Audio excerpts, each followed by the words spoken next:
ચાલો તો લાસ્ટ લેક્ચરની અંદર આપણે વિદ્યુત રસાયણની વાત કરતા હતા. હવે છેલ્લે ક્યાં પહોંચ્યા તમને બધાને ખ્યાલ જ છે. આપણે હાઇડ્રોજન ધ્રુવ છેલ્લે કમ્પ્લીટ કરેલો છે. પણ હાઇડ્રોજન ધ્રુવથી હું અત્યારે સીધું કન્ટિન્યુ નથી કરવાનું. પહેલાં હું તમને એક વસ્તુ રિવાઇઝ કરેલી, કારણ કે જેટલી વસ્તુ ભણી ગયા એ ખાસ મહત્વની છે આગળ ઉપરનો અભ્યાસ કરવા માટે. જો એમાં જો કાચું હશે તમારે, અથવા કોઈ વિડિયો લેક્ચર નહીં જોયા હોય, અથવા કોઈ ટર્મ નહીં સમજાણી હોય તો ખોટું ઇન્ટરપ્રિટેશન કરેલું હશે, બરાબર, તો અલ્ટિમેટલી આગળ ઉપર ઘણી તકલીફ પડવાની છે. બરાબર, એટલે પહેલા આપણે એક રિવિઝન કરી લઈએ. રિવિઝનનો મતલબ થાય કે જે મેઇન વસ્તુઓ છે કે જેની અંદર ગોટાળા થઈ શકે, બરાબર, તો એ બધી વસ્તુ આપણે છે જોતા રહીએ. બરાબર, તો ફટાફટ આપણે શરૂઆત કરીએ. શરૂઆતમાં આપણે લીધેલી હતી ડેફિનેશન્સ, બરાબર. તો ડેફિનેશન તમને બધી ખબર છે. એમાંથી ખાસ અગત્યની કેટલીક ડેફિનેશન્સની અંદર હું તમને કહી દઉં. તો એ હતી ઓક્સિડેશન, રિડક્શન અને રેડોક્સ. બધાને ખબર છે, આમાં કઈ મુશ્કેલી હોવી જોઈએ નહીં. ઇલેક્ટ્રોન ગુમાવવાની પ્રક્રિયા ઓક્સિડેશન, ઇલેક્ટ્રોન મેળવવાની પ્રક્રિયા રિડક્શન, અને જે પ્રક્રિયાની અંદર ઓક્સિડેશન અને રિડક્શન બંને થતું એને કહેવાય રેડોક્સ. આપણે કઈ પ્રક્રિયા સાથે કામ હોય છે તો કે આપણે રેડોક્સ પ્રક્રિયા સાથે કામ હશે, બરાબર. અને હંમેશા મોટા ભાગની પ્રક્રિયાઓ રેડોક્સ જ હોય છે, કારણ કે કોઈકનું ઓક્સિડેશન થતું હોય તો કોઈકનું રિડક્શન થવું જ જોઈએ, બરાબર ને. કોઈ ઇલેક્ટ્રોન ગુમાવતું હોય ત્યારે જ કોઈ ઇલેક્ટ્રોન મેળવી શકે, એમનો તો મેળવવાનું નથી, બરાબર. એમનો કે ઇલેક્ટ્રોનનો જથ્થો તો પડ્યો નથી ત્યાંથી ઇલેક્ટ્રોન લઈ લેશે, બરાબર. એટલે અહીંયા કોઈકનું ઓક્સિડેશન થતું હોય તો કોઈકનું રિડક્શન થાય જ, બરાબર. એટલે એક પ્રક્રિયા મોટા ભાગે ક્યાંય હોતી નથી, સિવાય કે આપણે એક જ પ્રક્રિયા જોતા હોઈએ, બરાબર. બાકી એવું હોતું નથી. રેડોક્સ પ્રક્રિયાનો જ આપણે અભ્યાસ કરવાના છે મોટા ભાગે, એટલે એ વસ્તુ આપણે કોન્સન્ટ્રેટ કરવાનું છે. ત્યાર પછી હતું ઓક્સિડેશન કરતા અને રિડક્શન કરતા. આમાં પણ કોઈને મુશ્કેલી હોવી જોઈએ નહીં. કરતાનો મતલબ થાય છે કે કરનાર. ઓક્સિડેશન પ્રક્રિયા કરનાર શું કહેવાશે? ઓક્સિડેશન કરતા. રિડક્શન કરનાર શું થશે? રિડક્શન કરતા. ખબર પડી? હવે કોણ કરે છે, બરાબર. તો એક સમજી લો, આ એક પરમાણુ છે, પરમાણુ બી, બરાબર. આ એક પરમાણુ છે, પરમાણુ એ, બરાબર. હવે આનું શું થાય છે? રિડક્શન, બરાબર. એનું રિડક્શન થાય છે, બરાબર. રિડક્શન થાય છે એનો મતલબ હમણાં કીધું ને, ઇલેક્ટ્રોન મેળવે છે, તો ઇલેક્ટ્રોન મેળવે છે, બરાબર. હવે ઇલેક્ટ્રોન મેળવતો હોય તો એ કોઈકની પાસેથી ઇલેક્ટ્રોન મેળવતો હશે કે નહીં, બરાબર. તો આ આને ઇલેક્ટ્રોન આપતો હશે, બરાબર. આ આને ઇલેક્ટ્રોન આપતો હશે, એટલે આ ઇલેક્ટ્રોન ગુમાવતો હશે ને, ખબર પડી? એટલે આનું શું થશે? ઇલેક્ટ્રોન ગુમાવવાની પ્રક્રિયા, એટલે આનું શું થશે? ઓક્સિડેશન થશે કે નહીં, બરાબર. ઓક્સિડેશન થાય છે, ક્લિયર? એટલે આ ઇલેક્ટ્રોન ગુમાવશે, આ ઇલેક્ટ્રોન મેળવશે, એટલે આનું ઓક્સિડેશન થશે, આનું રિડક્શન થશે. હવે એમ પણ કહી શકાય કે નહીં કે આને ઇલેક્ટ્રોન આને આપ્યો, બરાબર. તો એમ કહી શકાય કે નહીં એ પરમાણુ એ બી નું શું કર્યું? રિડક્શન. એટલે આ શું થઈ ગયો? રિડક્શન કરતા, બરાબર. અને આ એમ શું થઈ ગયો? તો એમ પણ કહેવાય કે નહીં બી ઇલેક્ટ્રોન આની પાસેથી ખેંચી લીધા, બરાબર. તો આને શું કહીશું આપણે? કરતા. આ ખબર પડી? એક તો આ વસ્તુ કન્ફ્યુઝન નહીં કરતા કોઈ જાતનું, બરાબર. અલ્ટિમેટલી બહુ સિમ્પલ વસ્તુ છે, સિમ્પલ રીતે સમજજો. ખબર પડી? ક્લિયર? એટલી વસ્તુ. એટલે મેં ત્યાં લખેલું છે કે રેડોક્સ પ્રક્રિયાની અંદર જેનું ઓક્સિડેશન થતું હોય એને શું કહેવાય? રિડક્શન કરતા. જેનું રિડક્શન થતું હોય એને શું કહેવાય? ઓક્સિડેશન કરતા. આ સિમ્પલ ડેફિનેશન કે જે તમે સમજાવ. ઓકે, તો આ એક ખાસ અગત્યની વાત છે, કારણ કે આપણે એની જરૂર પડવાની છે. ક્લિયર? ઓકે. ત્યાર પછી એક વ્યાખ્યા હતી રિડક્શન પોટેન્શિયલ અને ઓક્સિડેશન પોટેન્શિયલ. રિડક્શન આપો લખો, રિડક્શન પોટેન્શિયલ અને ઓક્સિડેશન પોટેન્શિયલ. ઓક્સિડેશન પોટેન્શિયલ, બરાબર. આ એક વ્યાખ્યા પણ આમાં શું છે, હું આ વ્યાખ્યા કેમ કરાવું છું? કારણ કે બધામાં એકની એક વસ્તુ જ આવે. રિડક્શન, ઓક્સિડેશન, રિડક્શન કરતા ઓક્સિડેશન કરતા, રિડક્શન પોટેન્શિયલ, ઓક્સિડેશન પોટેન્શિયલ. ખબર પડે છે? એટલે મિક્સઅપ થવાની શક્યતાઓ રહે. એટલે એની અંદરથી એવો કોઈ શબ્દ તમે શોધી કાઢો. કરતા મેં કીધું કે કરતા કરે છે, ઓક્સિડેશન કરે છે, એટલે એનું પોતાનું શું થતું હશે? રિડક્શન, બરાબર. પોટેન્શિયલ, પોટેન્શિયલનો મતલબ શું થાય? તાકાત. અહીંયા સૌથી વધુ કન્ફ્યુઝ થવાનો પ્રયત્ન અને કન્ફ્યુઝ થવાનું જે છે ને એ કિસ્સાઓ અહીંયા જ બને છે. કેમ? તો રિડક્શન પોટેન્શિયલ નંબર, પોટેન્શિયલ એટલે તાકાત, બરાબર? મારામાં કેટલું પોટેન્શિયલ છે, મારામાં કેટલી તાકાત છે, ક્લિયર? તો પોટેન્શિયલ એટલે તાકાત. તો તમે શું કહો ખબર? રિડક્શન પોટેન્શિયલ નો મતલબ રિડક્શન કરવાની તાકાત, ક્લિયર? પણ એ ખોટું. રિડક્શન પામવાની તાકાત, યાદ રાખજો. તાકાત ખરી પણ કઈ? રિડક્શન પામવાની. હા, તો આ યાદ રાખજો. નહીં તો અહીંયા છે ને તમે ઊંધું લઈ લેશો, કર્તા તરીકે લઈ લેશો. ખરેખર એ શું છે? પોતાની સ્ટ્રેન્થ. રિડક્શન પામવાની પોતાની સ્ટ્રેન્થ કેટલી છે એને કહેવાય એનું રિડક્શન પોટેન્શિયલ, બરાબર? રિડક્શન પામવું નો મતલબ ઇલેક્ટ્રોન મેળવવો. ઇલેક્ટ્રોન મેળવવો તો એમ કહેવાય કે નહીં, ઇલેક્ટ્રોન મેળવવાની જે તાકાત છે એને શું કહેવાય? Reduction potential. ખબર પડી કે નહીં? બરાબર? એટલે હું અહીં લખી દઉં છું તમને. રિડક્શન પોટેન્શિયલ નો મતલબ શું થાય? ઇલેક્ટ્રોન મેળવવાની તાકાત. ખબર પડી? એને આપણે કેવી રીતે દર્શાવીએ છીએ? E રેડ, બરાબર? પણ આપણે E0 રેડ લઈશું કારણ કે આપણે પ્રમાણિક પરિસ્થિતિની વાત કરીએ તો. ક્લિયર? એ પણ આપણે આગળ ઉપર જોઈ ગયા છે એટલે હવે ખબર છે. એવી રીતે ઓક્સિડેશન પોટેન્શિયલ, ઓક્સિડેશન પામવાની તાકાત. ઓક્સિડેશન પામવું એટલે ઇલેક્ટ્રોન ગુમાવવું. તો ઇલેક્ટ્રોન ગુમાવવાની તાકાત થઈ કે નહીં? આના ઉપર ખાસ ધ્યાન રાખજો. ઊંધું કરશો, હું તમને કહી દઉં છું. તમને ખબર જ છે અત્યાર સુધી મેં તમને કીધું હતું એ ભૂલો તમે પાછા કરો છો, બરાબર? હવે તો સ્વીકારી લો કે ભાઈ એ ભૂલો થશે, બરાબર? અત્યારે ભલે તમને લાગતું હોય કે એ ભૂલ મારી નહીં થાય પણ થશે, ક્લિયર? તો આનું ઉપર ખાસ ધ્યાન રાખજો. ઓક્સિડેશન પામવાની તાકાત, ઓક્સિડેશન કરવાની તાકાત નહીં, બરાબર? તો ઓક્સિડેશન પામવાની તાકાતનો મતલબ ઇલેક્ટ્રોન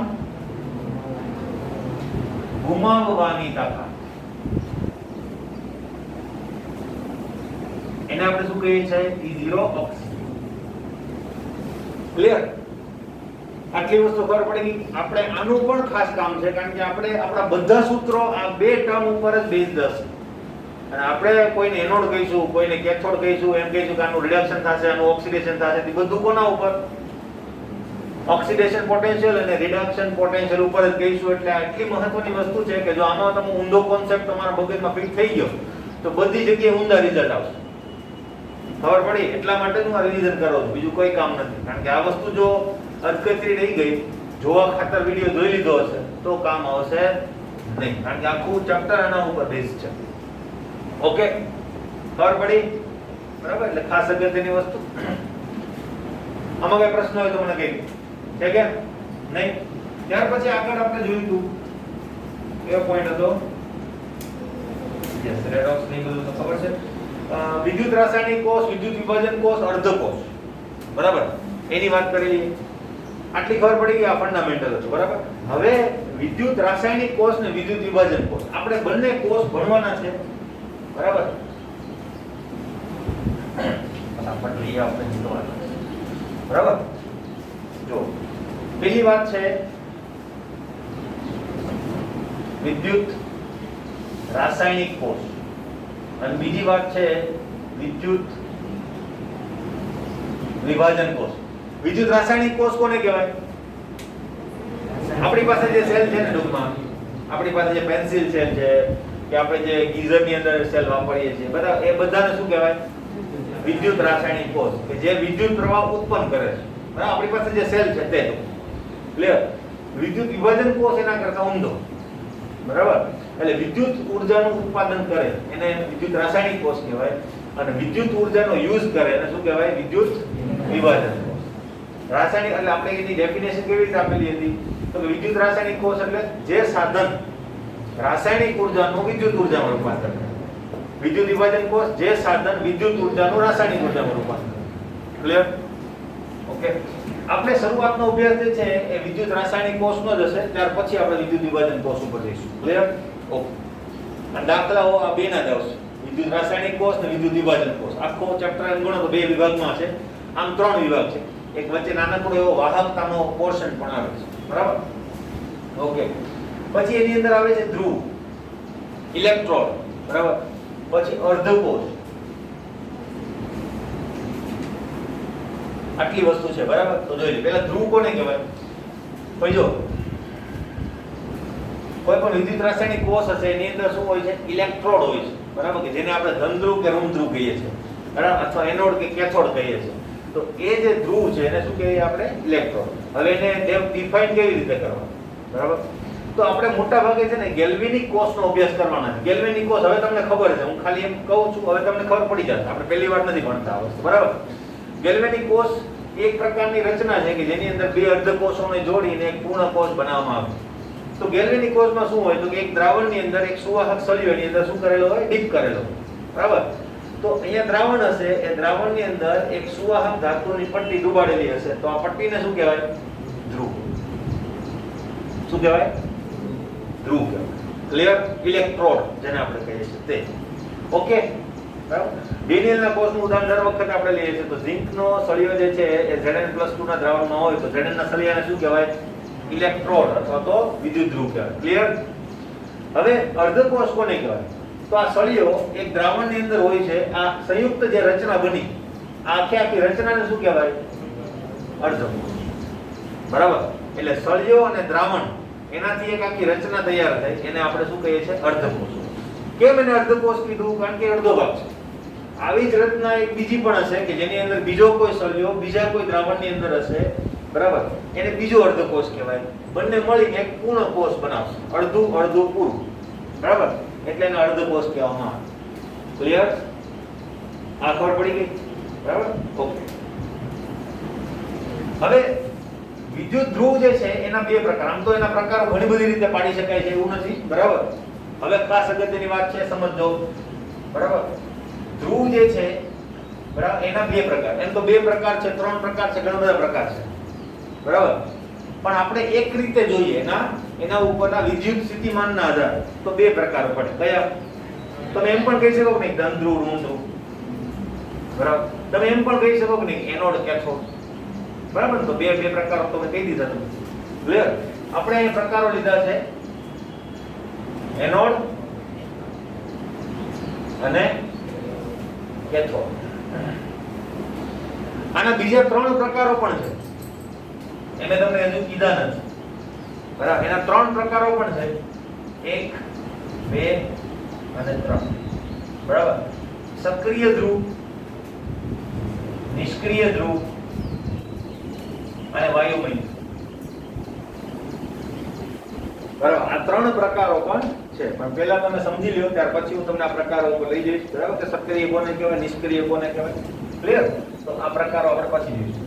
અત્યારે આના ઉપર કોન્સન્ટ્રેટ કરીએ. એનોડ કેથોડ કોને કહેવાય? એનોડ જેના ઉપર ઓક્સિડેશન થતું હોય એનોડ. આ વસ્તુ ખાસ યાદ રાખજો. આ એક ફંડામેન્ટલ ડેફિનેશન છે. વિદ્યુત વિભાજન કોષને પણ લાગુ પડશે અને વિદ્યુત રાસાયણિક કોષને પણ લાગુ પડશે.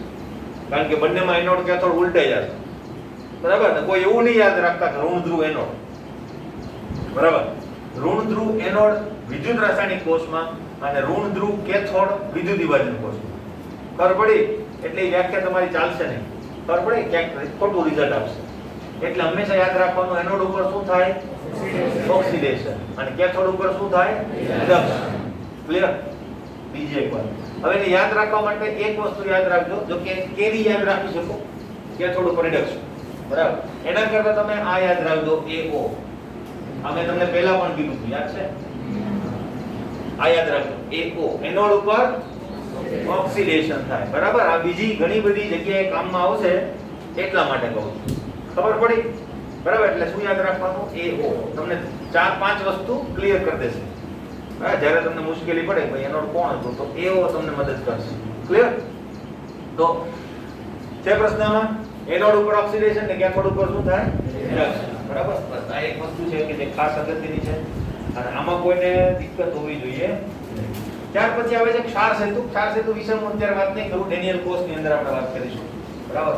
પછી આપણી પાસે ઓક્સિડેશન પોટેન્શિયલ, પછી એક નોંધ લખાવેલી હતી મેં તમને, બરાબર. નોંધ પણ ખાસ અગત્યની. એની અંદરથી ઘણા બધા પ્રશ્નો વારંવાર આવે છે. કોમ્પિટિટિવ એક્ઝામમાં પણ એટલી વાર આવી ગયા છે, બોર્ડની એક્ઝામમાં પણ એટલી વાર આવી ગયા છે અને એ એવું ફંડામેન્ટલ છે, બરાબર, કે જે તમારે ડગલે ને પગલે કામમાં આવવાનું છે આ ચેપ્ટરની અંદર, બરાબર. મેં હમણાં જ વાત કરી ઓક્સિડેશન કરતા, રિડક્શન કરતા, રિડક્શન પોટેન્શિયલ, ઓક્સિડેશન પોટેન્શિયલ, બરાબર. તો આ બધી વસ્તુ જે છે એ એકબીજા સાથે કોરિલેટ કરતી હોય છે, તો એના માટે મેં તમને કહું છું આ શું છે મને કહી દો. રિડક્શન પોટેન્શિયલ, બરાબર. તો ત્યાં મેં લખાયું હતું કે ભાઈ રિડક્શન પોટેન્શિયલ એ 1 રિડક્શન કરતા,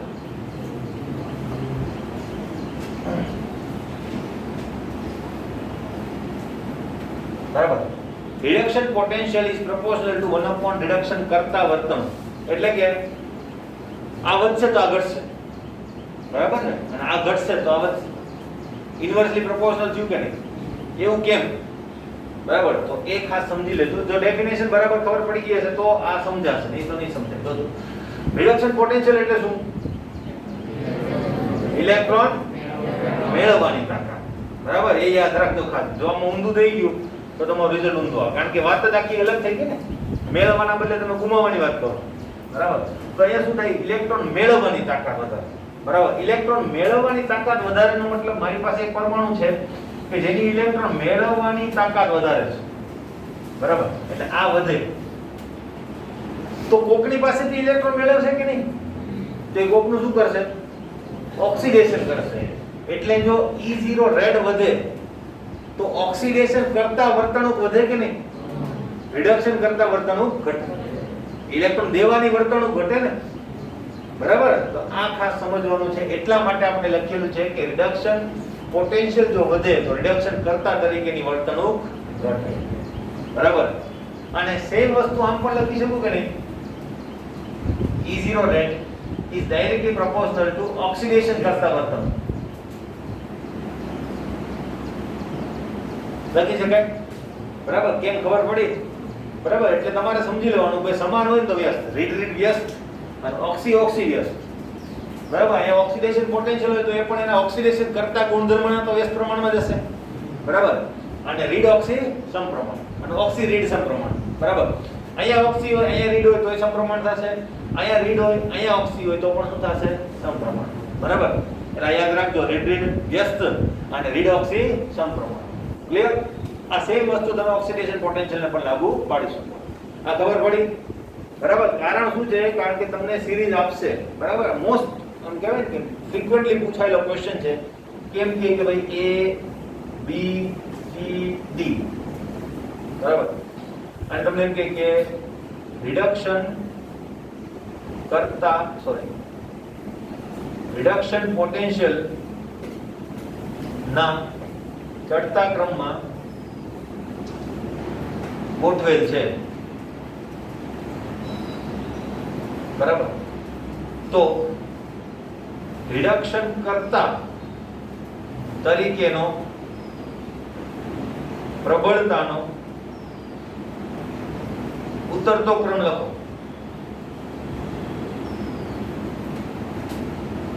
ઉતરતો ક્રમ પૂછે, ચડતો ક્રમ પૂછે, ઓક્સિડેશન કરતા પૂછે, લોજિક એકનો એક જ છે, બરાબર. તમારે થોડું વિચારીને જવાબ આપવો પડે. જો પહેલી વાત આ શું છે તો કે રિડક્શન પોટેન્શિયલ નો શું છે?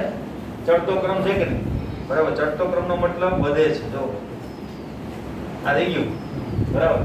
તમને શું પૂછ્યું છે? રિડક્શન કરતા. તો રીડ શું થશે? વ્યસ્ત, બરાબર. તો રિડક્શન કરતા તરીકેની પ્રબળતા શું હશે? ઊંધી હશે કે નહીં? એટલે આ ટેકનિકલી આપણે જવાબ આપ્યો, ફંડામેન્ટલ પણ હું તમને કહી દઉં. ક્લિયર? જોજો આમ જતા, એટલે કે આમ જતા ઇલેક્ટ્રોન મેળવવાની તાકાત વધે છે, બરાબર. તો ઇલેક્ટ્રોન મેળવવાની તાકાત વધે તો કોકની પાસેથી ઇલેક્ટ્રોન મેળવવાની તાકાત વધે છે તો એની ઓક્સિડેશન કરતા વર્તણૂક વધે અને રિડક્શન કરતા વર્તણૂક ઘટે. થઈ ગયું કે નહીં? ફંડામેન્ટલી, બરાબર. આપણે ટેકનિકલી સોલ્વ કર્યું કે રીડ વ્યસ્ત એ પણ આવી ગયું અને ફંડામેન્ટલી પણ આપણે જોયું. ઓકે, બરાબર. તો આ ખાસ ધ્યાન રાખજો. આના ઉપરના ક્વેશ્ચન્સ તમને ફ્રીક્વન્ટલી જોવા મળશે ને આપણે એનું કામ પણ છે આગળ. ઓકે, બરાબર. ફાઇન. ત્યાર પછી આપણી પાસે એનોડ કેથોડ ને હમણાં વાત કરી તે પ્રમાણે આવે છે, બરાબર. એનોડ અને કેથોડ તમને વ્યાખ્યા તો આપી, પણ એનોડ કોણ બને ને કેથોડ કોણ બને, બરાબર. તો એ વસ્તુ પણ તમને નોંધની અંદર મેં લખાવેલી છે, બરાબર. કે ભાઈ પહેલી વાત કે ભાઈ E0 જે રેડ છે એટલે કે રિડક્શન પોટેન્શિયલ છે એ same to same oxidation potential જેટલો જ હોય, બરાબર. પણ ખાલી ચિહ્ન કેવું હોય છે? માઈનસ. તમે આમની નામ લખો તો પણ સાચું છે કે નહીં? કોઈને એમ થાય સર ઓક્સિડેશન પોટેન્શિયલ હંમેશા માઇનસ, આવા પ્રશ્નો પણ આવે પાછા, બરાબર? ભાઈ એવું નથી, તમે માઇનસ વડે ગુણી નાખો તો બંને બાજુ માઇનસ માઇનસ થઈ જવાનું. ખબર પડી? તો આ પણ સાચું છે, પેલું પણ સાચું છે. ખબર પડી? એટલે આ યાદ રાખજો હંમેશા. શું હશે? બંનેના મૂલ્યો એક સરખા છે. એટલે આનું મૂલ્ય માનો કે 0.34 હોય તો આનું મૂલ્ય 0.34 જ હશે, પણ કેવું? માઇનસ. બરાબર? એક આ વસ્તુ ખ્યાલ આવજો. પછી એનોડ કોણ બને ને કેથોડ કોણ બને? બરાબર? તો હંમેશા હમણાં આપણે ચર્ચા પણ થઈ ગઈ છે કે આઈયુપીએસસી કીધેલું છે કે આપણે છે ને બંને યુઝ કરી શકીએ. પણ આપણે કોને યુઝ કરીશું? રિડક્શન પોટેન્શિયલ ને જ યુઝ કરવાના છે. બરાબર? એટલે આપણા બધા સૂત્રો જે છે એની અંદર તમને કીધું કે વિદ્યુત ધ્રુવ પોટેન્શિયલ તમારે શું સમજી લેવાનું? ખરેખર વિદ્યુત ધ્રુવ પોટેન્શિયલ બે પ્રકારના હોય, રિડક્શન પણ હોઈ શકે અને ઓક્સિડેશન પણ હોઈ શકે. બરાબર? પણ તમારે શું સમજવાનું? આપણે કેમ એમ કહીએ કે ભાઈ આ વસ્તુ દ્રાવ્ય છે તો આપણે સમજી લઈએ છીએ કે પાણીની વાત કરે છે. બરાબર? કારણ તો કે આપણે ધારેલું છે કે ભાઈ યુનિવર્સલ સોલ્વન્ટ તરીકે આપણે પાણી લઈએ છીએ. જ્યારે સોલ્વન્ટનો ઉલ્લેખ ના હોય ત્યારે આપણે શું લઈ લઈએ છીએ? પાણી. એમ અહીંયા પણ વિદ્યુત ધ્રુવ પોટેન્શિયલ કીધું એટલે તમારે સમજી લેવાનું એ શું છે?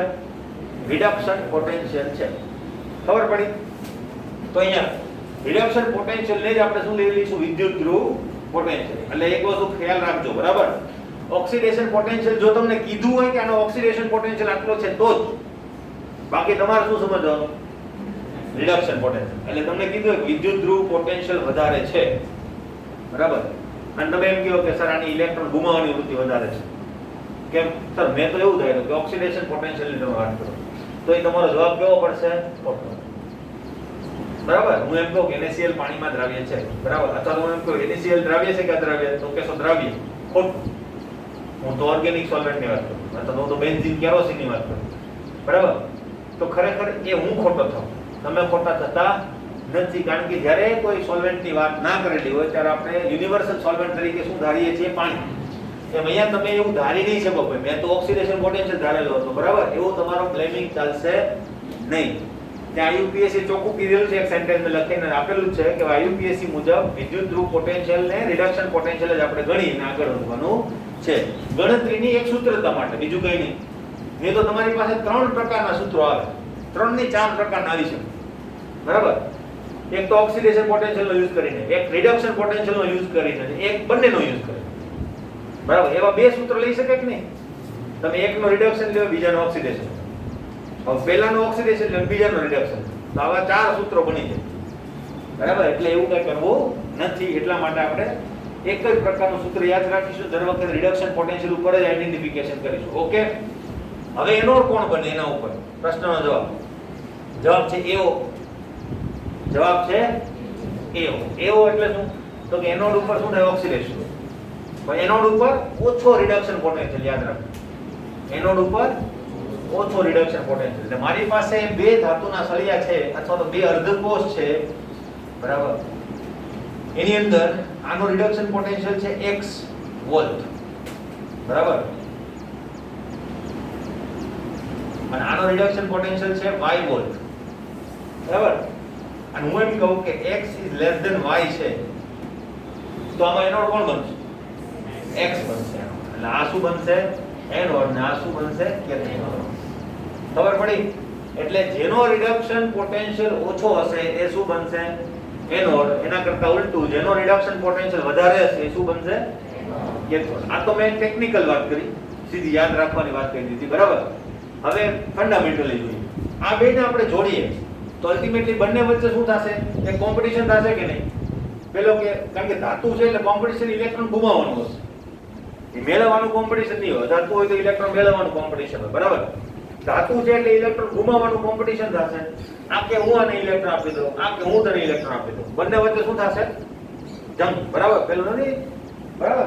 માર્વેલ ના પેલાની અંદર ઇન્ફિનિટી વોર ને એની અંદર થતું. બરાબર? આ રીતે. બરાબર? પેલો આને આપશે, પેલો કે હું તને આપું. બરાબર? બંને શું કરશે? એકબીજાના પાવર યુઝ કરશે, ઇલેક્ટ્રોન ગુમાવવાનો પાવર. બરાબર? હવે કોણ જીતી જશે? આપણને તો પહેલેથી જ ખબર હતી. બરાબર? કે ભાઈ થેનોસ છે અને આયર્નમેન છે, તો આયર્નમેન તો નબળો જ પડવાનો છે. બરાબર? એમ અહીંયા આપણને કઈ રીતે ખબર હશે? એના રિડક્શન પોટેન્શિયલ ઉપરથી ખબર હશે કોની તાકાત વધારે છે ઇલેક્ટ્રોન ગુમાવવાની. અને કોની તાકાત વધારે છે ઇલેક્ટ્રોન મેળવવા.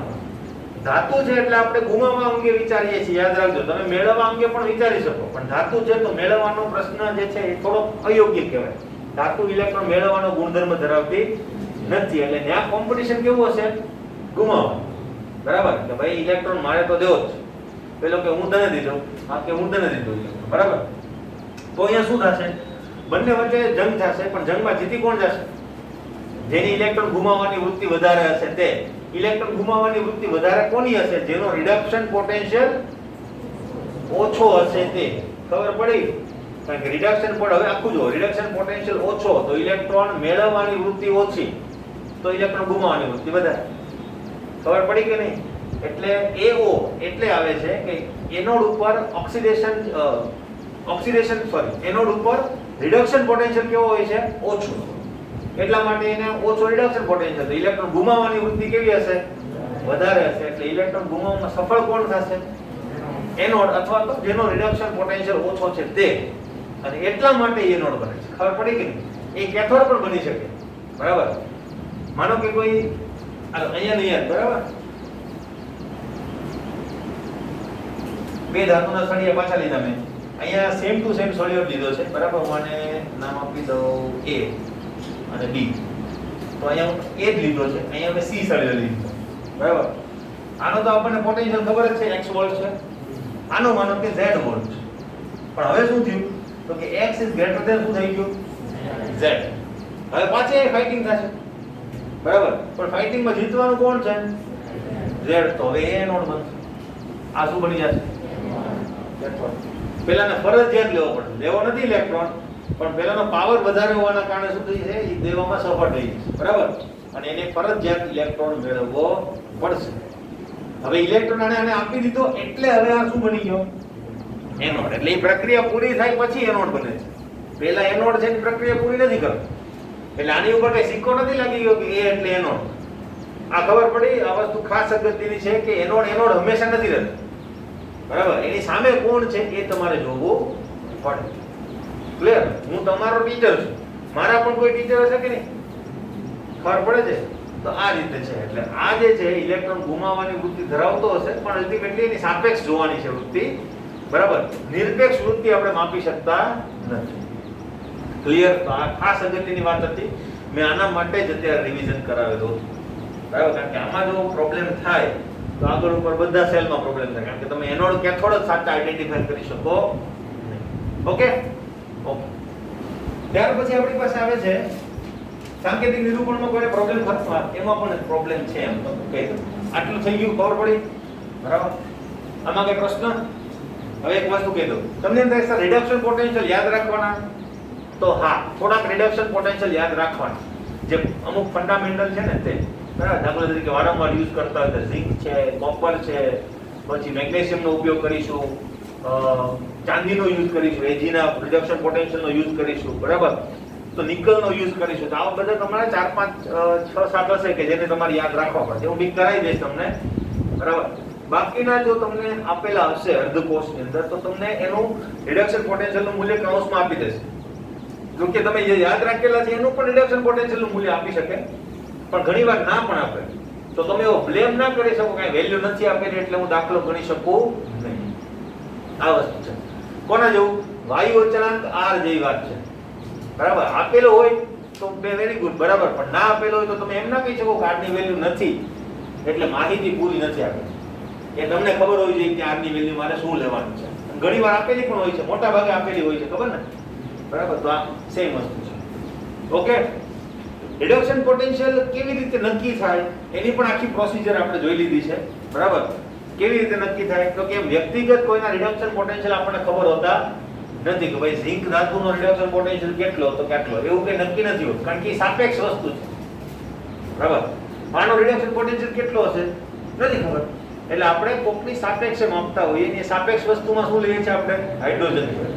બરાબર? અને સાપેક્ષ લઈએ છીએ એટલે આનો જે રિડક્શન પોટેન્શિયલ છે આપણે કેવો ધારી લઈએ છીએ? 0.0. બરાબર? અને ત્યાંથી આપણે શું કરી દઈએ? આના કરતા વધારે હોય તો ધન, આના કરતા ઓછો હોય તો માઈનસ. ખબર પડે? આ રીતે આપણે એની પ્રોસિજર લઈએ છીએ. અને પ્રોસિજર આપણે સમજી ગયા છે એટલે મારે કંઈ કહેવાની જરૂર નથી. ઓકે બરાબર. હવે સાંકેતિક નિરૂપણની વાત કરીએ. એમાં પણ ઘણા કન્ફ્યુઝન છે.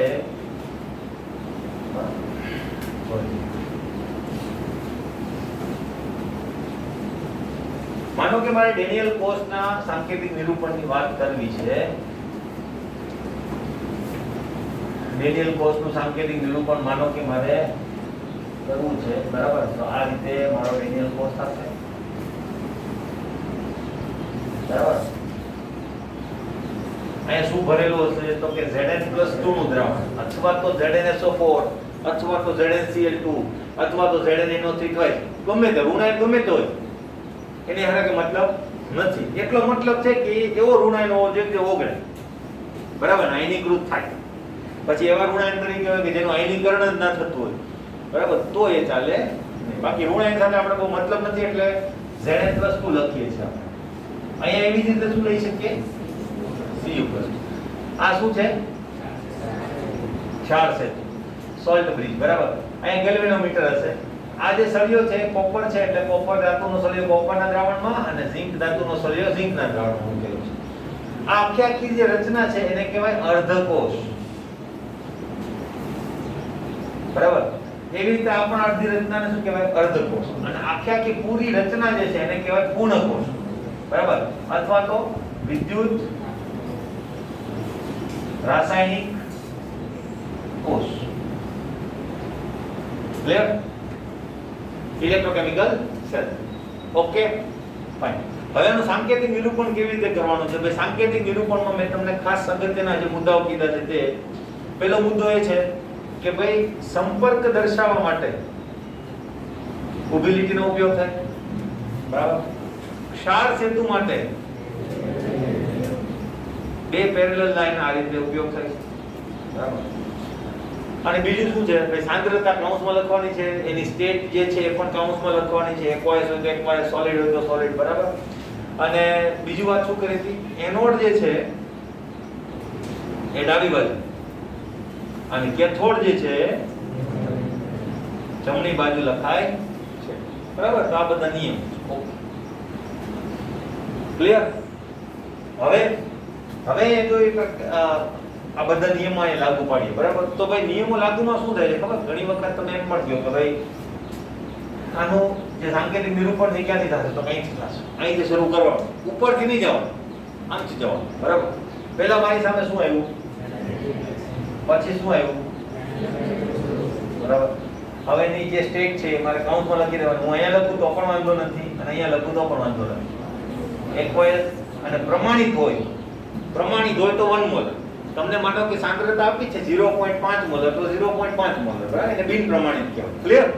આપણે હજુ બિન પ્રમાણિત ઉપર નથી એવા એટલા માટે આપણે પ્રમાણિત લખીએ છીએ. બીજો કોઈ પ્રશ્ન નથી કે એવું કોઈ ફરજિયાત નથી કે 1 મોલર જ હોવું, બરાબર.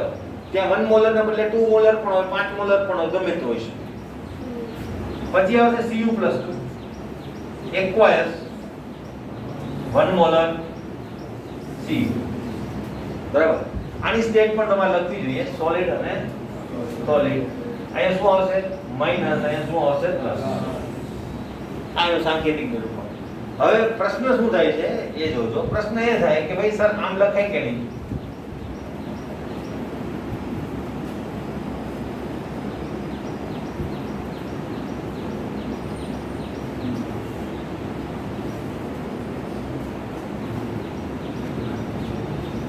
આવો પ્રશ્ન થાય. આવા ઓપ્શન પણ તમને આપેલા હશે જ્યારે કહે છે ને ભાઈ આનું સાંકેતિક નિરૂપણ નીચેમાંથી કયું છે, આવા ઓપ્શન પણ આપેલા હોય. તો ભાઈ આમ લખાય કે નહીં? તો કે ના લખાય. ખબર પડી? કારણ શું? ભાઈ આનો મતલબ તમે સમજો. આનો મતલબ શું છે?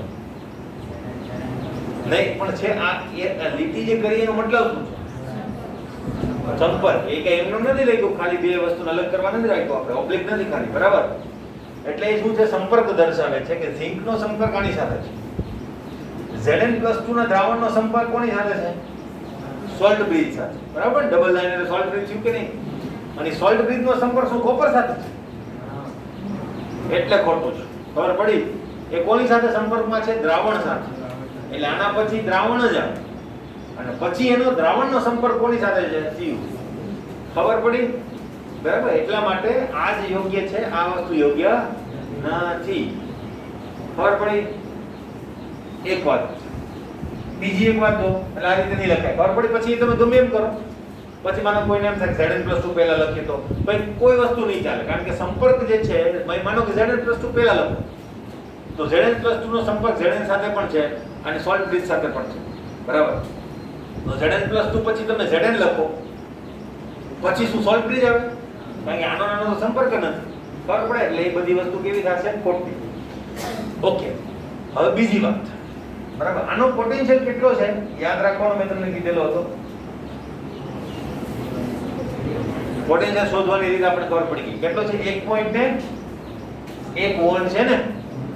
બરાબર, આ યાદ રાખવાનો. ડેનિયલ કોષનો પોટેન્શિયલ યાદ રાખવાનો. હે ભાઈ, દરેક કોષ આવે ને એના પોટેન્શિયલ યાદ રાખવા પડશે. દાખલા તરીકે પાછળ છે ને ઘણી બધી બેટરી પણ છે. બેટરી, બરાબર, મર્ક્યુરી છે, લેક્લાન છે, ઘણી બધી બેટરી છે. એ બધી બેટરીનો તમારે પોટેન્શિયલ યાદ રાખવો પડશે.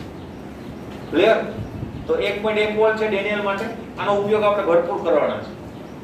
હવે 1.1 વોલ્ટ છે. હવે હું આ જ કોષને જુદી રીતે લખું. આમથી શરૂ કરું.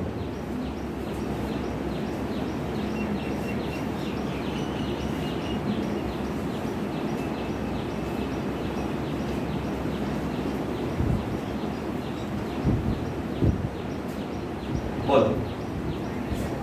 બરાબર, તો પહેલી વાત કે એમ ગણો તો ખોટું છે. ટેકનિકલી કેવું થાય? ખોટું થાય. બરાબર, એટલે આપણે વાત જ થઈ ગઈ છે ને ભાઈ એનોડ કઈ બાજુ લખવાનો? ડાબી બાજુ. કેથોડ કઈ બાજુ લખવાનો? જમણી બાજુ. બરાબર, એટલે એમ ગણો તો ખોટું થાય, કારણ કે Cu શું છે? કેથોડ, એટલે મારે એને આ બાજુ લખવો જોઈએ. બરાબર, એટલે જો તમે ડેનિયલ કોષનું સાંકેતિક નિરૂપણ આ રીતે કરો તો તમારે તે ચોકડી લાગી જશે. બરાબર, પણ ઘણી વખત તમને એવા ડેનિયલ કોષ કે આને સિવાયના પણ કોઈ કોષ હોય કે જેને તમે આ રીતે લખીને આપો ઊંધા. બરાબર, તો ત્યારે શું કરવાનું? તો ત્યારે ઊંધો કોષ છે આપણને ખબર પડી ગઈ. હવે કેમ ખબર પડશે? રિડક્શન પોટેન્શિયલ તો આપણને ખબર જ છે. મેં કીધું ઝિંક નો યાદ રાખવાનો છે, કોપર નો યાદ રાખવાનો છે. મને ખબર જ છે કે ભાઈ Zn નો જે રિડક્શન પોટેન્શિયલ છે એ -0.76 વોલ્ટ છે. કોપર નો જે રિડક્શન પોટેન્શિયલ છે +0.34 વોલ્ટ છે. તો કોણ ઓછું છે? ઝિંક. AO, બરાબર, ઓછું છે એ શું બનશે? એનોડ. તો એનોડ તો ઝિંક જ બનવાનો છે. બરાબર, એટલે મને ખબર પડી ગઈ કે અહીંયા ખોટું છે. પણ ખોટું છે તો આપણે એને બદલવાનું નહીં, કારણ કે એ તો આપણને રકમ તરીકે આપેલું છે. તો અહીંયા આપણે કન્ક્લુઝન શું કરી શકીએ કે આનો જે પોટેન્શિયલ છે એ કેવો આવશે? માઈનસ આવશે. બરાબર, માઈનસ નો મતલબ એની દિશા ઉલટી છે. ખબર પડી કે નહીં? એટલે તમે જેને એનોડ ગણો છો એ ખરેખર કેથોડ છે, જે કેથોડ ગણો છો એ ખરેખર શું છે? એનોડ. એટલે તમે જ્યારે એનોડ કેથોડ નક્કી કરતા હોય, બરાબર, તમને માનો કે એમ કીધું કે આનો સેલ બનાવો, તો તમે રિડક્શન પોટેન્શિયલ ઉપરથી એનોડ કેથોડ નક્કી કરશો ને એ જ સાચું. તમે ઊંધું કરશો તો આવી રીતે લખી માઈનસ લખશો તો ખોટું પડશે. બરાબર, એટલા માટે તમે જ્યારે એનોડ કેથોડ નક્કી કરતા હોય ત્યારે કોઈ દિવસ ઈ સેલ માઈનસ નહીં આવતો. કેવો આવશે? પ્લસ જ આવશે, કારણ કે તમે યોગ્ય રીતે શું કરેલું હશે? એનોડ અને કેથોડ નક્કી કર્યા હશે કે જે એનોડ બનવો જોઈએ એનોડ જ બનશે, કેથોડ બનવો જોઈએ કેથોડ જ બનશે. એટલા માટે તમારો ઈ સેલ કોઈ દિવસ માઈનસ આવશે નહીં જ્યારે તમે નક્કી કર્યું હશે ત્યારે. પણ તમને જ્યારે રકમ આપેલી હોય ત્યારે ઘણી વખત ઈ સેલ માઈનસ બનતા હોય, માઈનસ આપેલા હોય, તેનું કન્ક્લુઝન શું કરવાનું? કેનોડ એ કેથોડ છે, કેથોડ એ શું છે? એનોડ છે. ખબર પડી? આ રીતે. ઓકે, ખબર પડી ગઈ આ એક વસ્તુ. ખાસ એક મહત્વની વાત, આટલું કન્ફ્યુઝન એ તો કહી દેજો. સાંકેતિક નિરૂપણમાં ખબર પડી? મેં કન્ફ્યુઝન કહી દીધા તમને. બરાબર, કે જેવા પ્રશ્નો મારી પાસે આવેલા હતા તે. ઓકે, હવે એક બીજી વાત છે રિડક્શન પોટેન્શિયલ ને લગતી. એ જ છે આપણું, બરાબર ને, આપણું પિતૃ પોટેન્શિયલ છે એમ ગણો. રિડક્શન પોટેન્શિયલ જે છે એને કેવી રીતે દર્શાવવામાં આવે અત્યારથી હું તમને કહી દઉં. આગળ ઉપર નોંધની અંદર હું લખીને આપીશ તમને. બરાબર, માનો કે મારી પાસે કોઈ એક ધાતુ છે એમ, બરાબર, એનું રિડક્શન કેવી રીતે થાય એ પહેલા જોઈ લઈએ. બરાબર, તો એન ધાતુ છે એ n નંબર ઓફ ઇલેક્ટ્રોન મેળવી લેશે. સોરી, અહીંયા પ્લસ n હશે ને. બરાબર, એમનો તો ઇલેક્ટ્રોન નહીં મેળવે હે ધાતુ. તમે એમ કીધું ને કે આમ પાવર આપી દઈએ, બરાબર ને, સામ સામે ઇલેક્ટ્રોન એકને મેળવવો જ પડે. ઝિંક ને કોપર ને તમે અડાડી રાખો તો કઈ ઝિંક ઇલેક્ટ્રોન ગુમાવન કોપર મેળવી લે, કોપર માઈનસ બની જાય, એ વસ્તુમાં કોઈ પણ પ્રકારની તથ્ય નથી, એવું બને બરાબર. ધાતુ ઇલેક્ટ્રોન મેળવે નહીં, બરાબર. સિંહ ઘાસ ખાય નહીં, નથી કહેતા બરાબર. એમ ધાતુ ઇલેક્ટ્રોન મેળવે નહીં, બરાબર. એમ એ ગમે થઈ ધાતુ ઇલેક્ટ્રોન ના મેળવે. ધાતુ ઇલેક્ટ્રોન ક્યારે મેળવે? જ્યારે ધન આયન તરીકે હોય ત્યારે, એટલે કે આયન સ્વરૂપમાં હોય ત્યારે ઇલેક્ટ્રોન મેળવે, બરાબર. પણ એવા કેટલાક અપવાદ છે કે જ્યાં ધાતુની ઓક્સિડેશન અવસ્થા માઈનસ આવે છે. સંકીર્ણની અંદર એવા અપવાદ આવશે કે જેની અંદર ધાતુની ઓક્સિડેશન અવસ્થા કેવી આવે? માઈનસ આવે. હવે ટેકનિકલી આપણી પાસે માઈનસ આવે છે, ક્યારેક ક્યારેક સિંહ ઘાસ ખાઈ લે, ખબર પડે છે હા ને? ખબર ઘણીવાર બીમાર પડ્યા હોય છે બરાબર, પેટમાં ગડબડ હોય ત્યારે શું થાય? ઘાસ ખાઈ લે. તો ક્યારેક ક્યારેક એવું બની જાય, એને આપણે અપવાદ કહી શકીએ. બાકી ધાતુની વ્યાખ્યા મુજબ એ ઇલેક્ટ્રોન કોઈ દિવસ મેળવશે નહીં. એટલે ઝિંક અને કોપરને તમે સાથે સાથે અડાડીને રાખો અને ત્યાં એવી કલ્પના કરો કે ઝિંક જીતી જશે, તો કોઈ નહીં જીતે. ખબર પડે છે? કારણ કે ધાતુ ઇલેક્ટ્રોન મેળવશે નહીં. એ જીતે ક્યારે? જ્યારે કોપર અને ઝિંક બંને આયન સ્વરૂપમાં હોય ત્યારે, બરાબર. એટલે એ વસ્તુ પણ એક ખ્યાલ રાખજો. ઓકે, તો આયન સ્વરૂપમાં ઇલેક્ટ્રોન મેળવી અને શું બની જાય? ધાતુ બની જશે, બરાબર. આને કહેવાય રિડક્શન. અને આ પ્રક્રિયા માટેનો જે પોટેન્શિયલ છે એને કહેવાય રિડક્શન પોટેન્શિયલ. ઓકે, આને સાંકેતિક રૂપે કેવી રીતે દર્શાવવા? દર વખતે આવું નહીં લખીએ આપણે રેડ રેડ રેડ, બરાબર. હવે એનું પણ શું આવી જશે? આપણી પાસે સંકેત આવી જશે. તો એ સંકેત શું છે? એ સંકેત આપણે આ રીતે દર્શાવીએ છીએ. આનો રિડક્શન પોટેન્શિયલ માનો કે જે હોય છે, તો એના રિડક્શન પોટેન્શિયલને કેવી રીતે દર્શાવીશું? E0 red is equal to, પછી આ નહીં લખીએ હે ને, આ જસ્ટ મેં ત્યાં લખેલું છે, એને આપણે આ રીતે દર્શાવીશું.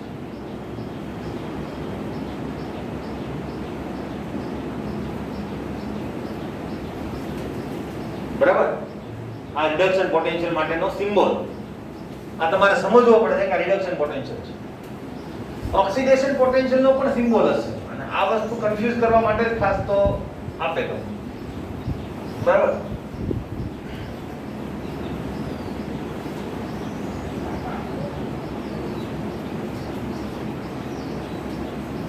ક્લિયર? ઓક્સિડેશનનો સિમ્બોલ આ બે ફરી જાય એટલે શું થાય? ઓક્સિડેશન. M + N માંથી M બને તો રિડક્શન, એવી રીતે M માંથી M + N બને તો ઓક્સિડેશન. તો M માંથી M + N માંથી M બને તો રિડક્શન થયું કે નહીં? તો રિડક્શન પોટેન્શિયલ. M માંથી M + N બને તો ઓક્સિડેશન થયું કે નહીં? Oxidation potential. મનમાં અહીંયા એક એરો ધાર લેવાનો. ખબર પડી કે નહીં? એટલે તમે ખબર પડી જાય કે ઓક્સિડેશન, કારણ કે તમને આટલું જ આપેલું હશે. ખબર પડી? તમને કહી દેશે કે ભાઈ M + N is equal to something 0.1 volt છે, બરાબર. હવે તમારે નક્કી કરવાનું કે રિડક્શન છે કે ઓક્સિડેશન. કારણ શું? કારણ કે એના ઉપરથી બધું નક્કી થશે ને. તમારે પહેલા રિડક્શન પોટેન્શિયલ મેળવવો પડશે, પછી તમે કહેશો કે આ એનોડ બને, પછી તમે સૂત્રનો ઉપયોગ કરીને પોટેન્શિયલ મેળવી શકશો. એમને થોડું મળશે, બરાબર. એટલે રિડક્શન પોટેન્શિયલ પહેલા તમારી પાસે હોવો જોઈએ. હવે તમને રિડક્શન આપેલો છે કે ઓક્સિડેશન, શું ખબર? બરાબર. અત્યારે આપેલો છે રિડક્શન, માનો કે એ નથી આપ્યું તમને, રકમની અંદર અહીંયા આપેલું છે 0.1 વોલ્ટ. તો તમારે પહેલા શું કરવું પડે કે આ 0.1 વોલ્ટ છે, માટે M + N M is equal to શું થશે? આના ઉપર આપણે ગણતરી કરી. ખબર પડી કે નહીં? હા ને? હવે ઝિંક ને કોપર માટે કીધું. ઝિંક માટે આપણે હમણાં જોયું કેટલો હતો? -0.76 વોલ્ટ, બરાબર. તો હું તો આ રીતે લખું Zn + 2 Zn, તો આનું મૂલ્ય થશે, રિડક્શન પોટેન્શિયલ છે કે નહીં? પણ હું જો આ રીતે લખું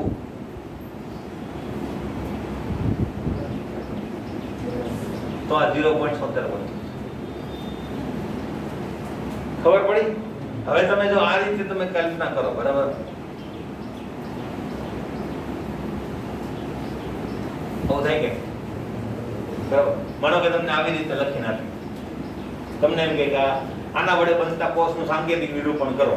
સાંકેતિક નિરૂપણ કરવા માટે પહેલા તમારે એનોડ કોણ છે શોધવું પડે કે તમે જોશો કે આ બંનેમાંથી ઓછું કોણ છે? કોપર. આ એનોડ, આ કેથોડ, બધું ખોટું. ત્યાંથી શરૂઆત થઈ ગઈ ખોટું પડવાની. હવે તમે એનોડ ખોટો લીધો એટલે એનું સાંકેતિક નિરૂપણ પણ ખોટું થવાનું છે. એના લીધે તમે જે પોટેન્શિયલ મેળવશો એ પણ ખોટો થશે, બધું ખોટું થશે, બરાબર.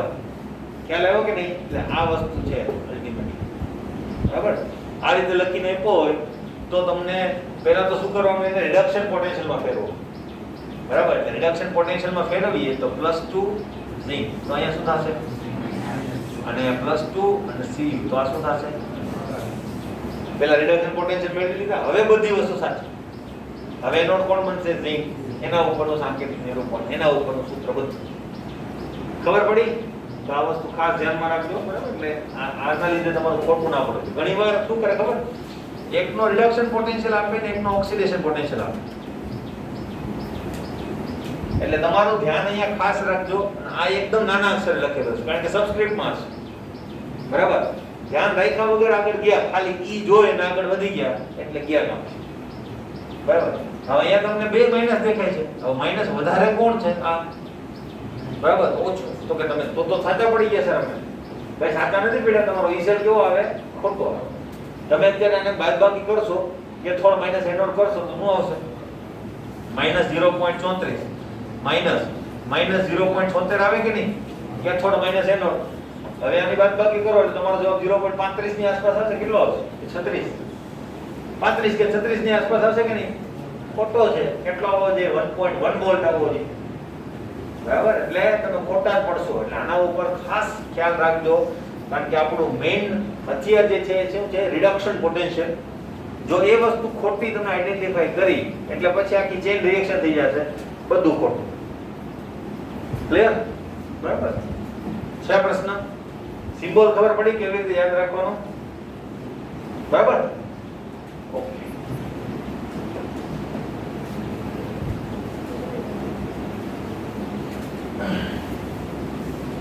નેક્સ્ટ છે કે રિડક્શન પોટેન્શિયલ માપવામાં કેવી રીતે આવે? તો હાઇડ્રોજન ધ્રુવની મદદથી માપવામાં આવે. બરાબર, તો હાઇડ્રોજન ધ્રુવની મદદથી કેવી રીતે માપવામાં આવે તો એની વાત હું તમને કરી દઉં. બરાબર, હાઇડ્રોજન ધ્રુવ કેવો હોય એ બધી ખબર છે તમને. બરાબર, એ બધું તમારે વાંચી લેવાનું. એ હું રચના નથી ભણાવવાનો. કેવી રીતે માપવામાં આવે છે એની વાત પણ મેં કરેલી છે, પણ છતાં પણ તમને એના જે નાના નાના અમુક પોઈન્ટ છે કે જ્યાં ભૂલ થઈ શકે એ વસ્તુ કહી દઉં. ભાઈ માનો કે મારે M નામનો કોઈ મેટલ છે, બરાબર, આનો મારે રિડક્શન પોટેન્શિયલ માપવો છે. તો હું શું કરીશ, એક અર્ધકોષ એનો તૈયાર કરી લઈશ કે નહીં. બરાબર, એ અર્ધકોષની અંદર શું હશે તો કે એક ધાતુનો સળિયો હશે કે જે M ધાતુનો હશે અને એને આપણે દ્રાવણમાં મૂકેલો હશે. જે દ્રાવણ શું હશે, M+N નું દ્રાવણ હશે. આને તમારે જોડી દેવાનું છે કોની સાથે, હાઇડ્રોજન ધ્રુવ. હાઇડ્રોજન ધ્રુવમાં હોય છે શું તો કે કાચની નળી હશે આ રીતે યુ આકારની. બરાબર, એક છેડેથી ખુલ્લી અને ત્યાં શું હશે, એક કાર્બન બ્લેકનો ઢોળ ચડાવેલો. કાર્બન બ્લેક એટલે ભૂકી સ્વરૂપનો કાર્બન એના ઉપર વિક્ષેપિત કરેલો. એનાથી એની સંપર્ક સપાટી શું થઈ જાય, વધી જાય. બરાબર, અને આના ઉપરથી આપણે હાઇડ્રોજન વાયુ પસાર કરતા હોઈએ છીએ એક બાર દબાણ.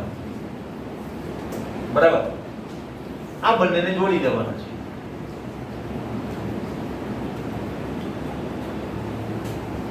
ક્લિયર? વચ્ચે ક્ષાર સેતુની પણ જરૂર પડશે કે નહીં? બરાબર, તો ક્ષાર સેતુની પણ જરૂર પડશે. તો આ લઈ લીધું ક્ષાર સેતુ. ક્લિયર? હવે બસ અહીંયા જે પોટેન્શિયલ આવે એ પોટેન્શિયલને આપણે શું કહીશું, ઈ સેલ કહીશું. બરાબર, પોટેન્શિયલ તો તમને પ્રાયોગિક રીતે મળી જશે કે નહીં? ઓકે, વાત થઈ ગઈ, પૂરી ખબર પડી ગઈ. તો અહીંયા તમને રિડક્શન પોટેન્શિયલ મળે. પણ કેવી રીતે મળશે? આપણું સૂત્ર તો આ જ છે, ઈ સેલ. હવે અહીંયા બધું પ્રમાણિત છે એવું આપણે ધારી લઈએ તો E0 cell is equal to E0 cathode minus anode. યાદ રાખજો. પણ શું કેથોડ માઈનસ એનોડ પણ શું, રિડક્શન પોટેન્શિયલ. બરાબર, ઓક્સિડેશન પોટેન્શિયલ હોય તો ઊંધું થાય. પણ એનોડ માઈનસ શું થાય, કેથોડ થાય. એકનો ઓક્સિડેશન ને એકનો રિડક્શન લ્યો તો પણ પાછું પ્લસ સિમ્બોલ આવી જાય વચ્ચે, માઈનસ ના બદલે. બરાબર, તો આ બધી વસ્તુ ખાસ ખ્યાલ રાખો. એટલે મેં કીધું 4 સૂત્રો મળે તમે બધાનો ઉપયોગ કરવા જાવ ને તો. અને એમાં કન્ફ્યુઝન કેવું થતું જાય, વધતું જાય. એક ઓક્સિડેશન પોટેન્શિયલનું સૂત્ર, એક રિડક્શનનું સૂત્ર અને બે સૂત્ર ઓક્સિડેશન અને રિડક્શન બંનેનું. એનોડનો ઓક્સિડેશન, કેથોડનો રિડક્શન. પછી કેથોડનો રિડક્શન ને એનોડનો ઓક્સિડેશન. ખબર પડી? આપણે એક જ સૂત્ર યાદ રાખવાના છે રિડક્શન પોટેન્શિયલ. ક્લિયર? હવે એક ખાસ જોજો. અહીંયા આપણે હંમેશા તમારો જે આ ધ્રુવ છે, હાઇડ્રોજન ધ્રુવ, એને શું લઈ લેવાના છીએ, એનોડ. સરળતા માટે તમે કેથોડ લ્યો તો પણ વાંધો નથી, પણ અહીંયા સરળતા માટે આપણે શું લેવાના છીએ? એનોડ. ખબર પડી? તો અહીંયા આપણે એનોડ તરીકે લઈએ તો આનું આખો સિમ્બોલાઇઝ્ડ રીતે એટલે કે સાંકેતિક નિરૂપણ શું થશે? Pt સોલિડ અહીંથી શરૂઆત થશે, બરાબર. હવે Pt જે છે એ કોના સંપર્કમાં છે? H2 આયન, બરાબર. ગેસિયસ ધ્રુવનું સાંકેતિક નિરૂપણ છે, જોઈ લેજો. ધ્રુવ પછી ગેસ અને પછી શું આવશે તમારું દ્રાવણ, બરાબર. કારણ કે આ Pt જે છે ને ખાલી સપાટી પૂરી પાડશે, બરાબર. પ્રક્રિયા કોના વચ્ચે થશે? વાયુ અને દ્રાવણ વચ્ચે, હે ને? પ્રક્રિયા દ્રાવણ અને વાયુ વચ્ચે થશે. એટલે સંપર્ક દ્રાવણનો અને વાયુનો દર્શાવો ખાસ અગત્ય. તમે Pt વચ્ચે દર્શાવો તો ચાલશે નહીં. ઓકે, તો અહીંયા વાયુ છે એટલે હું લખીશ ગેસ અને એનું દબાણ જે છે એ આપણે પ્રમાણિત સ્વરૂપમાં જ ત્યાં લઈએ છીએ 1 બાર. પછી આવશે આપણી પાસે દ્રાવણ. દ્રાવણ પાણીમાં જ હોય અને 1 મોલર, બરાબર. ક્ષાર સેતુ. પછી Mn+n નું દ્રાવણ એ પણ એક્વાયસ 1 મોલર અને ત્યાર પછી આવશે આપણી પાસે ધાતુ કે જે સોલિડ છે. આને હંમેશા એનોડ જ લેવાનું, બરાબર. માનો કે એમના બદલે મેં ઝિંક લીધું, બરાબર. ઝિંક લીધું. ખરેખર ઝિંક નો પોટેન્શિયલ કેટલો છે એ તો યાદ જ રાખો, -0.76 હોય. અને હાઇડ્રોજન ધ્રુવનો પોટેન્શિયલ કેટલો લઈએ છીએ આપણે? તો 0 વધશું કે -0.76? -0.76. તો એનોડ તો ખરેખર કોણ બનવું છે? Zn બનવું છે. પણ મેં કીધું એમ સરળતા માટે આપણે શું લીધેલું છે? ઝિંક ને કેથોડ લીધેલું છે. તો એટલા માટે અહીંયા E સેલ શું મળશે? માઈનસ મળશે કે નહીં? હમણાં વાત થઈ એ પ્રમાણે તમે એનોડ ને કેથોડ લ્યો, કેથોડ ને એનોડ લ્યો તો અલ્ટિમેટલી અહીંયા શું મળશે તમને? -1.1 વોલ્ટ મળશે. ક્લિયર? એનો મતલબ E સેલ પ્રાયોગિક રીતે આપણને અહીંયા 1.1 વોલ્ટ મળી ગયું. આનો પોટેન્શિયલ મને ખબર છે તો હું આને આ રીતે પણ લખી શકું કે નહીં? જોજો હવે સાંકેતિક નિરૂપણ તમને આવડે છે એટલા માટે માનો કે ઝિંક નો સળિયો છે એવું આપણે ધારી લઈએ, હે ને? બરાબર. તો અહીંયા શું લખી શકીએ? કેથોડ તરીકે તો ઝિંક જ છે અત્યારે, બરાબર. કેથોડ તરીકે ઝિંક છે અહીંયા જોવાનું, તો હું આમ લખી શકું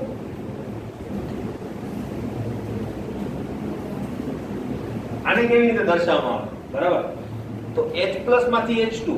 આનું રિએક્શન કેવું છે? જો રિડક્શન પોટેન્શિયલ, રિડક્શન ની જે પ્રક્રિયા એની ઉપર ઓક્સિડેશન થાય છે કે એની ઉપર રિડક્શન થાય છે તમારે જોવાનું નથી. તમારે તો અહીંયા રિડક્શન પોટેન્શિયલ જ જોવાના છે. આ એક બીજી મિસ્ટેક.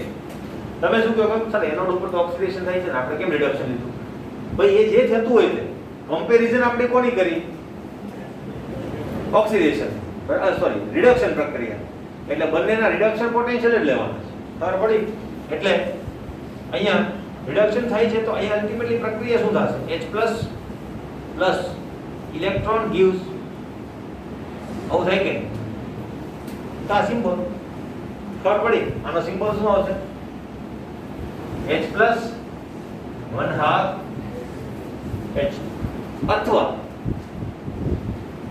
આમ પણ લખી શકાય તો આ સિમ્બોલ પણ ચાલે. ખબર પડી? પણ એક વસ્તુ યાદ રાખજો, સહગુણકના કારણે તમે સહગુણક અહીં લખો ના લખો એના લીધે પોટેન્શિયલમાં કોઈ ફરક પડતો નથી. તમારે પોટેન્શિયલને 2 વડે ગુણવાના નથી, યાદ રાખજો, બરાબર. કેમ? એનું કારણ આગળ ઉપર આવે છે, એની વાત આપણે ત્યારે કરીશું. ખબર પડી? એટલે 1/2 લખો કામ લખો એનો કોઈ ફરક પડતો. ક્લિયર? હવે શું થશે? આનું મૂલ્ય મને મળી ગયું. કેટલું મળ્યું? -1.1 E0 Zn + 2 Zn -0.0. આનો તો કઈ મતલબ નથી. તો આ મળી ગયું આપણે રિડક્શન પોટેન્શિયલ. ખબર પડી? હવે જો હવે કોઈને એમ થયું મારે ભાઈ આવી રીતે નથી લેવું, આ તો મેં સરળતા માટે એનોડ લીધેલું છે. તમારી ચોપડીમાં પણ મેં જ લખીને આપ્યું છે. મારે આને કેથોડ લેવું છે, એટલે કે કેથોડ જ રહેવો જોઈએ, એનોડ જ રહેવો જોઈએ. એનો મતલબ અહીંયા કોણ કેથોડ બની જશે? એકદમ શોર્ટમાં લખું તો આ રીતે થશે કે નહીં? બરાબર. તો હવે કેથોડ તો આ જ બનશે ઓરિજિનલ. તો તમને E સેલ કેવો મળશે? બરાબર. તો આ સૂત્ર શું બનશે? Cathode minus anode. કેથોડ તરીકે હવે કોણ છે? હાઇડ્રોજન ધ્રુવ.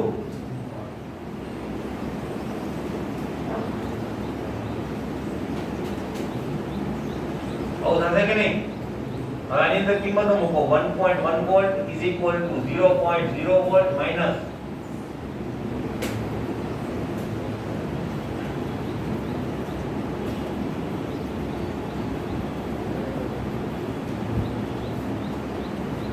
શું ખોટું આવ્યું?